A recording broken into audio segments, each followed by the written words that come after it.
Now I request the moderator for this session, Dr. Anil Manhas, administration from Sikkim Sora, and currently program manager with State Health Society NHM J&K. Before the program started, I request all the panelists, all the participants to remember the hashtag MCH Conclave JK for posting tweets on the Twitter, and best tweet shall win a prize. Over to you, sir, Dr. Anil Manhas. Please moderate the session.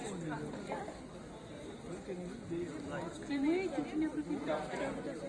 you, Dr. Innes, for introduction of the panelists. Topic of this panel discussion is Neo-Natal Stabilization and Pre-Referral management. We have been able to reduce the infant mortality by 3 points in the latest SRS survey 2020. So this is a huge reduction in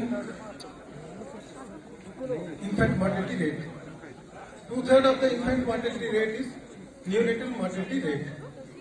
So we have to further reduce this neonatal mortality rate so that by doing various interventions in neonatal stabilization and pre-referral management. Neonatal mortality is a major healthcare concern worldwide. Neonatal resuscitation alone does not address most causes of neonatal mortality. Caregivers need to be trained in both neonatal resuscitation.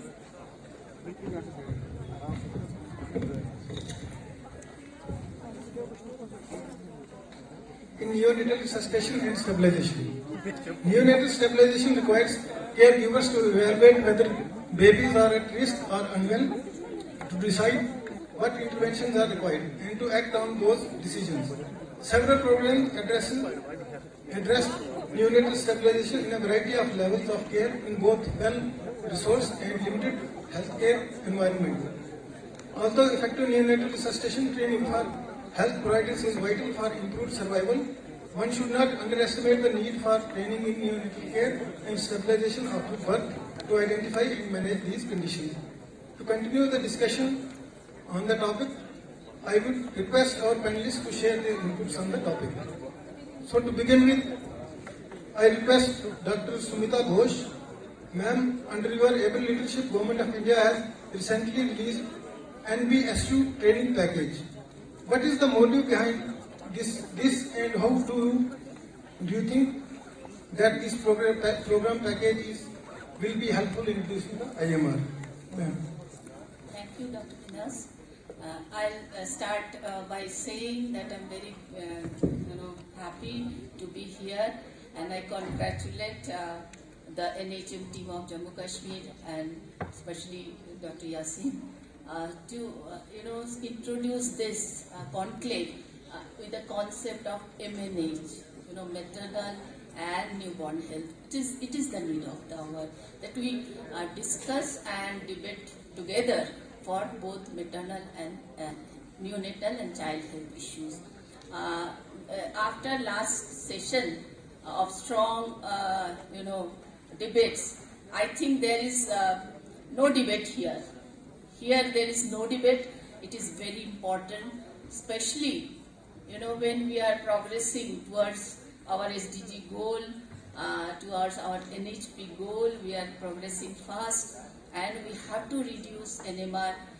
This is a very important discussion, no doubt about it, no debate. I was posed this question: what is the, what is our idea behind this NBSU training package, which has been introduced in 2020? If we look at our model of care in newborn health, the Government of India's model of care, it's a three-tiered mechanism. One is at all the delivery points, the basic essential care.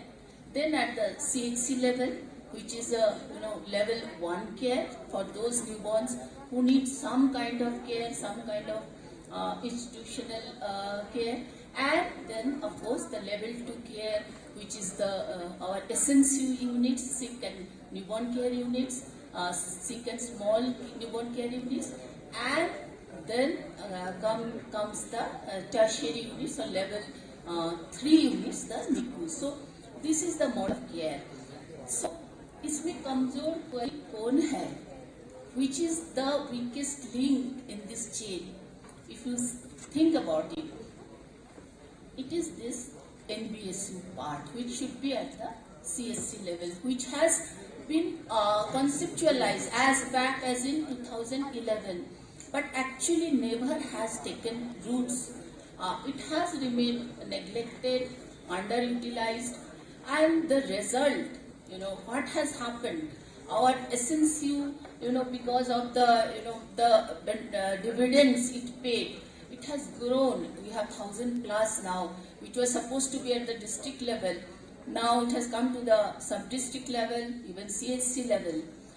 So this SNCU mechanism has grown, but at the cost of our, the lower level. So what is the result? If you go to any typical SNCU today, what you will find? You will find that it is catering to the newborns who have been born small and sick from the inborn units, from the delivery points. There are babies which has come from outborn, which have come from outside, which have come there to seek care. Then there are babies in the tribal areas which have been referred from, the delivery points below, which is away from the, very much away from the facility. Then we have, those who have been stabilized and those who are waiting to be discharged, those who are in the step-down units for the mother to be, getting acclimatized to their babies.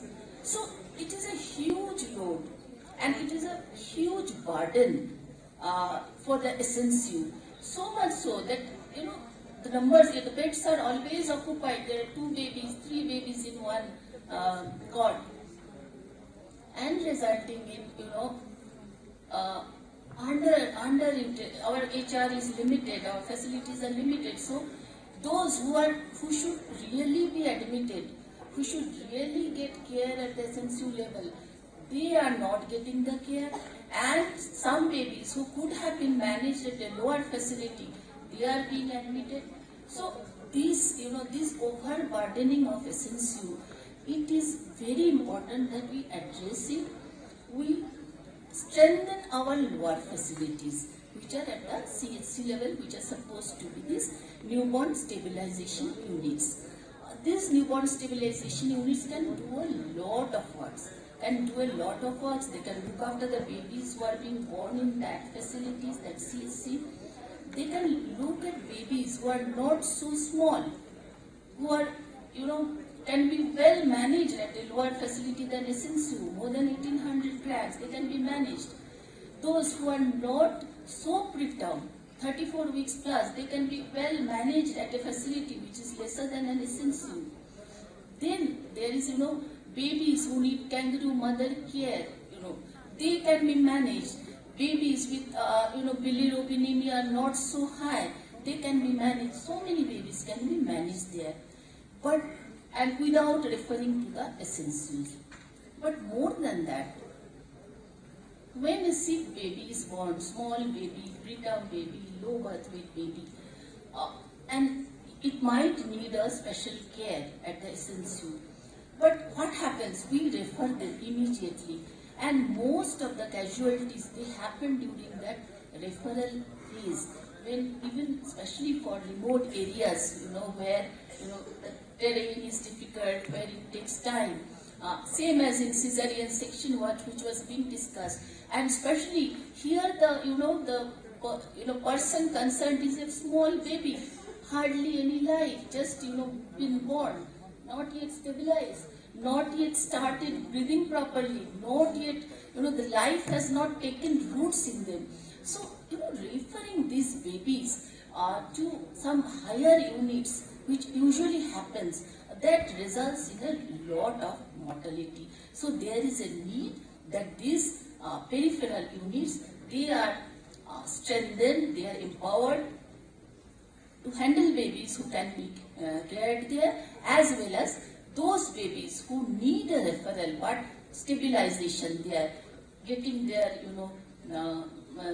out of the hypothermia, getting their, hypoglycemic level fixed, getting the shock part treated, getting, having the oxygen levels stabilized. So all these things can be done before this stabilization can be done at this level before transferring them. So why this is not happening? Instead of our NBSUs, which are there 2,500 all over the country, and Jammu Kashmir also has some 65 of them, why it is not happening? That is not happening because the people in that NBSU, they are not confident. They are not confident of handling newborns, and especially when they are coming out small or there is some problem, they are not at all confident. They just refer. As well as their skills. They are, skills have not been honed to handle these newborns.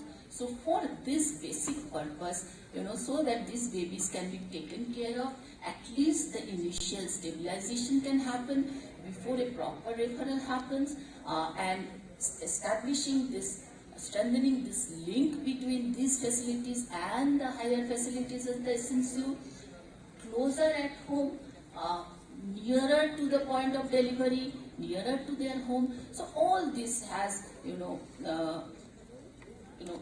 activated that we must rethink, especially in this, where the NMR has come down, very much down, and in order to reduce it further, we must strengthen our facilities, all level of facilities, especially the lower facilities which are nearer to home. So that was the initial reason, and of course it can happen only with establishing linkages, because not all cases can be handled there, some can be, and this referral linkages is very important, as well as these programs to capacitate our workers, not only by training once with an NBSU package, but regular hand-holding, maybe teleconsultation with high facilities, and putting them, in the SNCU on a rotational basis for some time, so they get that confidence of handling newborn babies. That is, I think, I have answered your question. Right, ma'am. I think by repeated trainings and in-service trainings time and again, we can improve the skill of our staff, whether it is paramedical, doctors or other staff, and that can ultimately benefit these newborn. So, starting with the next panelist, I request Dr. Ghansham Saini. Sir, what are the parameters to be assessed before referral of a sick neonate, and what are the clinical signs monitored during treatment of shock to evaluate the response of fluid therapy? Good afternoon, everybody. I thank MHM Yasin Saab for inviting me, and I'm here, and such a wonderful deliberation was here. So every baby which is being delivered in a facility, or any baby which is coming from the wards or even from the hospital, is to be taken emergency. We have to do the emergency triage. We have to see baby has not to wait. Somebody should inform the healthcare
neurologist, we have to see the tongue and the gums.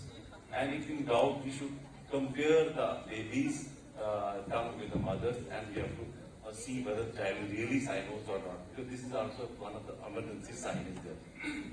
Then we see the shock. If the baby's hands and feet are cold, and baby is having tachycardia, pulse rate is more than 160, and CRT. How to do the CRT? To see that it is done on the chest.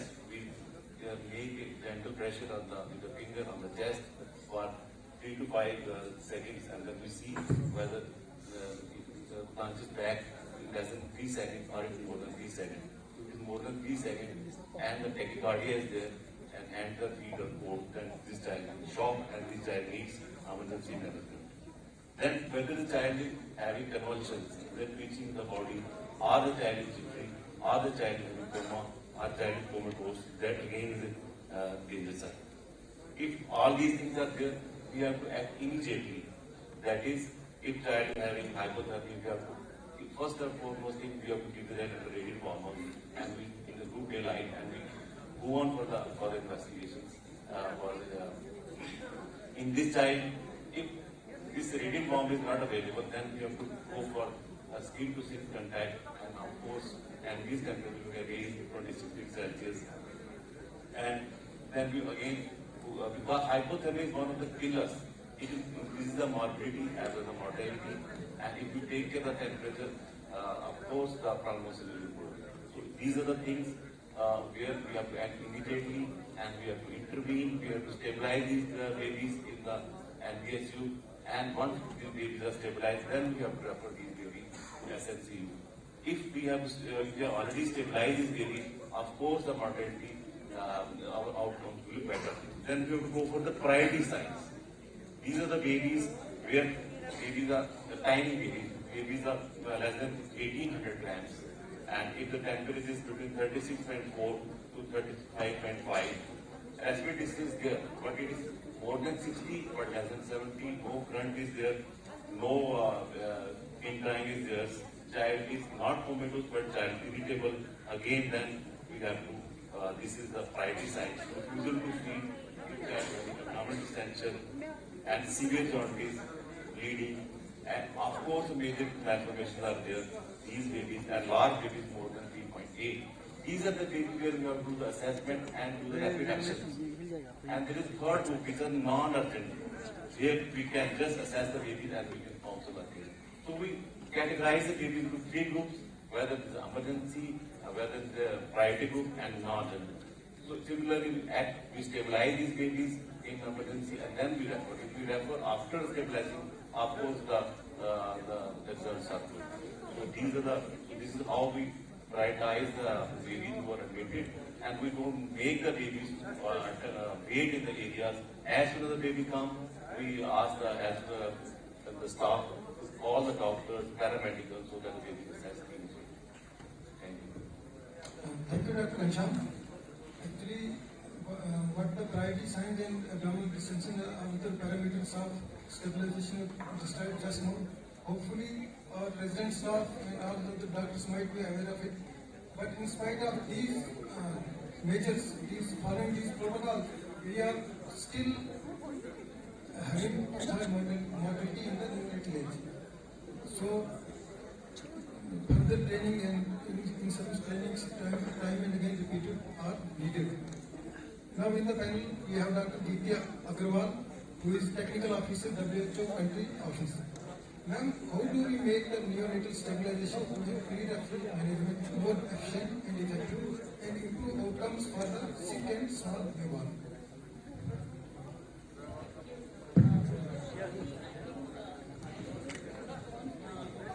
Some of the very important reasons or the rationale for newborn stabilization, because of which the government of India or the Ministry of Health has come up with very clear guidelines.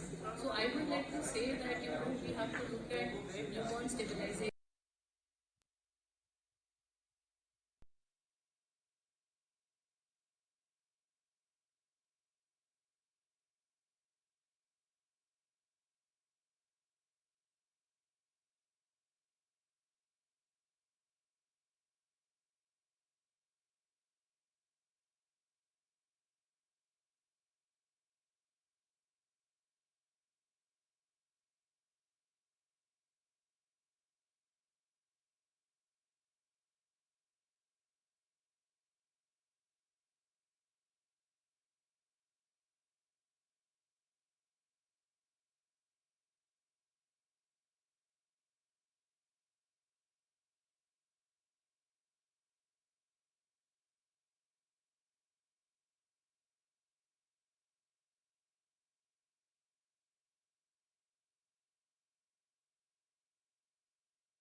neonatal stabilization units. But the problem is, not stabilization, newborn care units. But the problem is with newborn stabilization units. This is a weak link in the entire chain. These need to be strengthened. And whenever referrals take place, they usually take place from newborn stabilization units, which are basically supposed to be at the block level, to specialized newborn care units, which are supposed to be in district level or tertiary level hospitals. And the first and foremost thing at the time of referral is that, is the referral genuine? That's the first thing that we have to see. Or is it just a passing on the buck? One institution just passing on the buck to another institution. Second thing is about timely referral. This morning, even our gynecologists were saying that they can do wonders when timely referrals are ensured. So timely referral of the neonate, as Dr. Ghanshyam Saini was telling us, about how important it is to identify the neonates who require timely referrals and what are those signs for which we need to train our stabilization units. The third and the most important part of this is about communication. It has to be two-way communication system. One, communicating with the parents, informing them about everything and about the condition of the child. And second is, as Madam Dr. Dipti Agarwal said, about communicating with the referral facility. Because we have to ensure that a bed is available, the doctors are available, and they have to be informed in advance about the child that is being referred. And one more point that I want to stress here is about documentation. And this is where we are lacking. Most of us don't document our findings. This is extremely important, that we need to document the condition of the child, all the parameters of clinical examination, and any interventions and any drugs that we have given to the child. That proper documentation has to be sent to the referral hospital. Then as far as organizing the referral is concerned, of course, as Dr. Ghanshyam said, about stabilizing the baby, about temperature, respiration, feeding of the baby. Now more important is transportation. When we were medical students, this was not a topic to be discussed. There was nothing like transportation. Just put the baby in an ambulance and send him there, pack him off. But we have come a long way.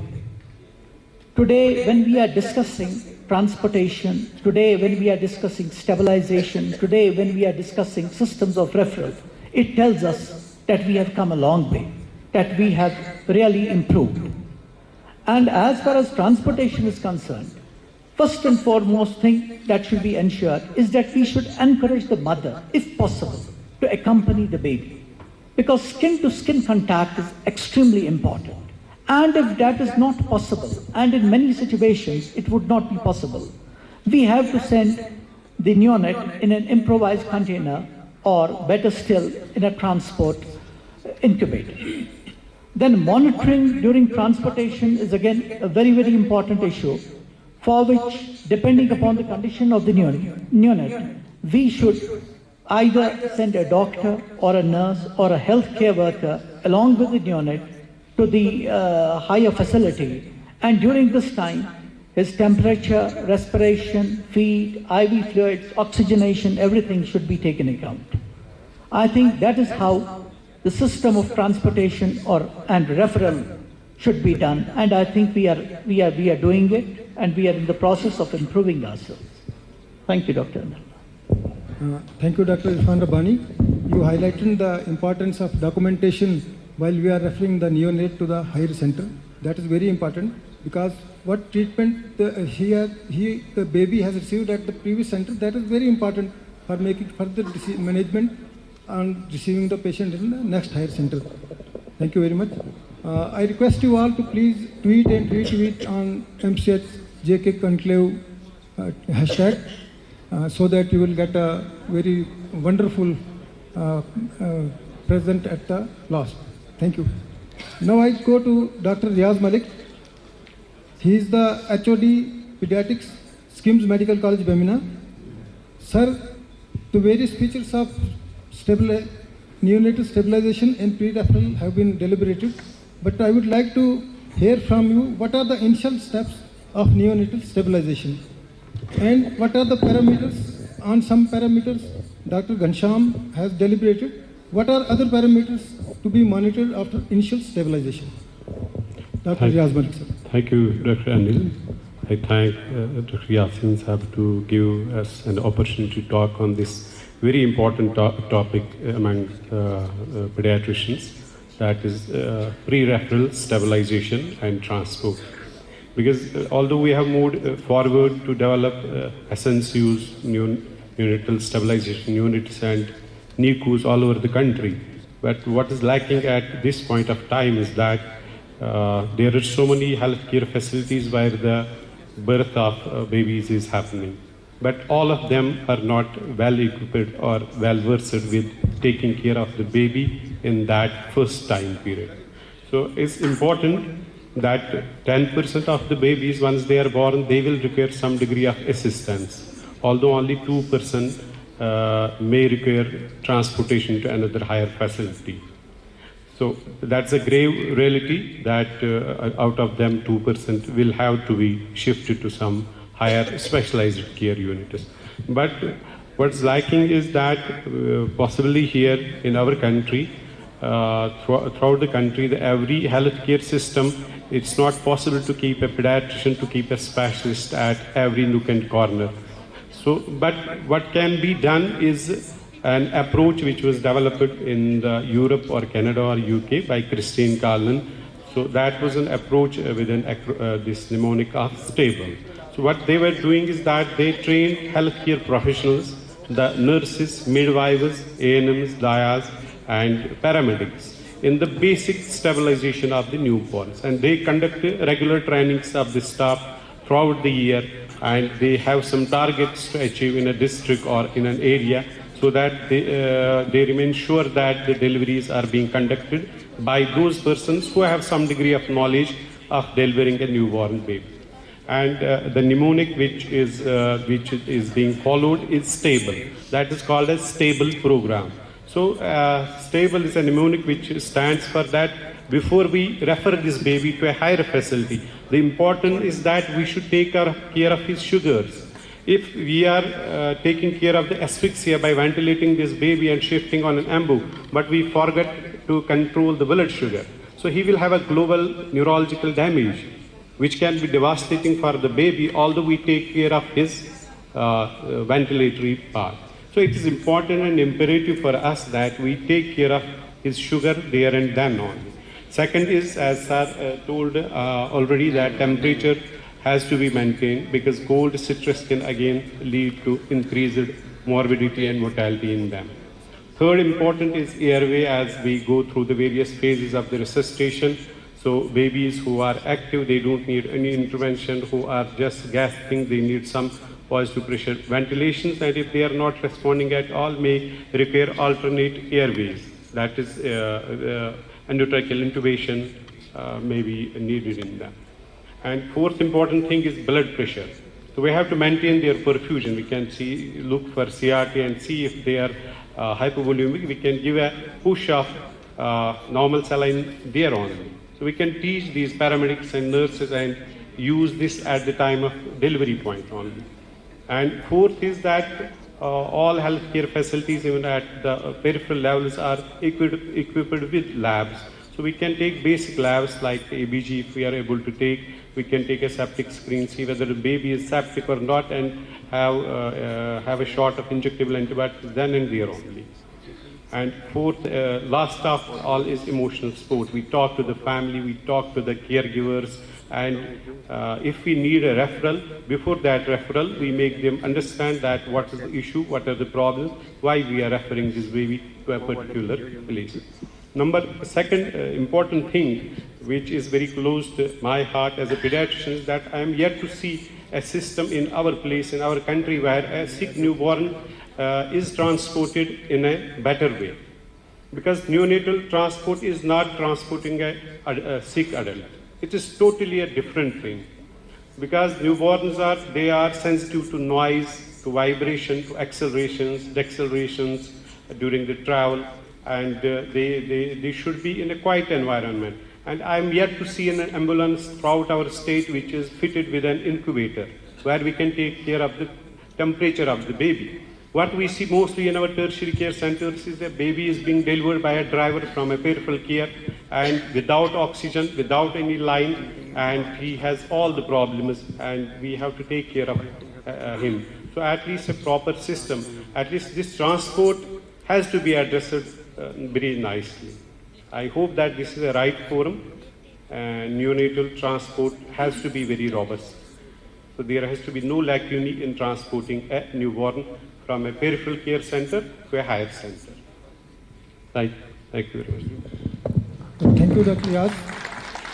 You very rightly mentioned that emotional support to the patient, to the attendants of the patient is very important.